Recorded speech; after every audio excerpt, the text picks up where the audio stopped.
priorità della lista solidarietà ambiente e lavoro. In merito al prolungamento dell'A27 verso nord, siamo da sempre fermamente contrari. Si tratta di un'opera da noi ritenuta costosa, impattante, fortemente deturpante dell'ambiente e del territorio su cui si dovrebbe sviluppare e che non serve al territorio stesso.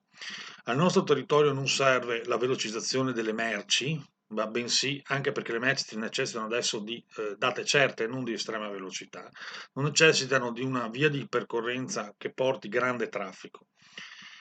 Soprattutto non necessita dell'apertura di nuovi corridoi in questo momento di grandi cambiamenti climatici e di grandi eventi sfortunati climatici, l'apertura di corridoi del vento che possono portare a nuove devastanti situazioni come Vaia, se non peggio. È molto meglio puntare sul trasporto di prossimità, sul migliorare il trasporto su rotaia ed il trasporto di collegamento tra i vari comuni, che so, poter vedere consorziati alcuni comuni che strutturano alcuni servizi di navetta, soprattutto d'estate per i turisti, che possono comunicare, diciamo, mettere in comunicazione con gli stessi comuni e le vie di comunicazione principali.